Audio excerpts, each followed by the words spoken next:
হ্যাঁ, একটা মেরেছি, বাপের বাড়ি যাওয়ার জন্য নাটক করছে। যাও গিয়ে রুটি বানাও মা। কিন্তু সেই এক মারেই মেরুদণ্ডের শিরা কেটে মোয়া মারা গেল।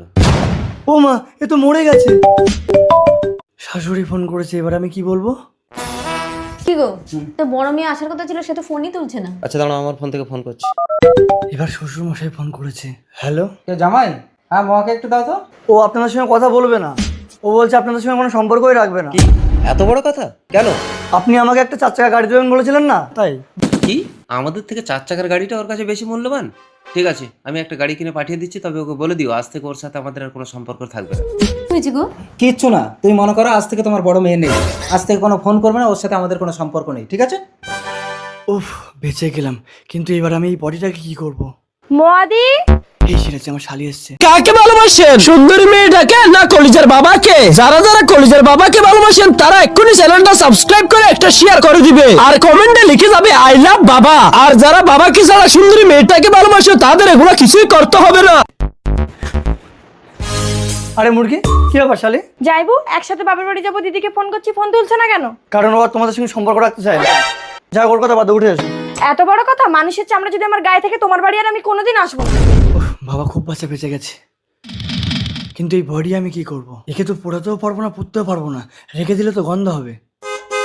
এক কাজ করি, ডেড বডি ফ্রিজে রেখে দিই, তাহলে অনেকদিন ভালো থাকবে। ওদিকে শ্বশুরমশাই মেয়ের উপরে অভিমান করে 4 চাকার গাড়ি কিনে এই ছেলেটার হাতে পাঠিয়ে দিয়েছেন। এইবারে বডিটাকে আমি ফ্রিজে ঢুকিয়ে দিই। কি গো, মেয়েকে 4 চাকা গাড়ি বাড়ালে আজ 2 মাস হয়ে গেল, একটা ফোন না কিছু না, ভালো মন্দ কিছু জানালো না তো। বাবা, তোমার বড় জামাইকে 4 চাকার গাড়ি দিয়েছে, এবার তোমার ছোট জামাইকে একটা 4 চাকার গাড়ি দাও। গাড়ি নিবি তুই? তাহলে তোর সাথেও কিন্তু আমাদের আর কোনো সম্পর্ক থাকবে না। মানে? আরে তোর দিদি মহা, আমাদের থেকে ওর কাছে গাড়ির মূল্যটাই বেশি। ও একটা গাড়ি চেয়েছে, ওকে গাড়ি দিয়েছে, ও আমাদের সাথে সম্পর্ক চায় না। তখন ছোট মেয়ে বলল, বাবা জামাইবাবু বলেছে দিদি আমার সাথেও কোনো সম্পর্ক রাখতে চায় না। এই দাঁড়া দাঁড়া, তোর জামাইবাবু বলেছে তোর দিদি তোর সাথে সম্পর্ক রাখতে চায় না, তাই তো? এই কি গো, আমরাও সেদিন ফোন করলাম, মেয়ে কিন্তু কোনো কথা বলেনি। জামাই বললো মেয়ে আমাদের সাথে সম্পর্ক রাখতে চায় না। তাছাড়া আজ 2 মাস ধরে মেয়ের সাথে কিন্তু কোনো কথা হয়নি। কিছু তো একটা সমস্যা হয়েছে। চলো তো মেয়ের বাড়ি। রিতেশ, বাবা জামাই। কি ব্যাপার?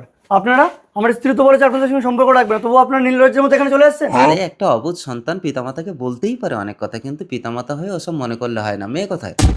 বাথরুমে হবে। আচ্ছা ঠিক আছে, বাথরুম থেকে আসুক, একটু জল খাওয়া তো। জামাই, তুমি তোমার শ্বশুরকে গরম জল দিও না, একটু ফ্রিজের জল দাও। ঠিক আছে বাবা, আমি এনে আরে দিচ্ছি। দাঁড়া, ফ্রিজে তো জল দেওয়া নেই। ঠিক আছে, এটা দাও, ঢুকিয়ে দিই, ঠান্ডা হয়ে যাবে। আরে আরে আরে, কি করছো? বাবা, এই তুই কোথায় যাচ্ছিস? কবে থেকে এটা করেছিস বল? আপনারাই বলুন একে কি শাস্তি দেওয়া উচিত?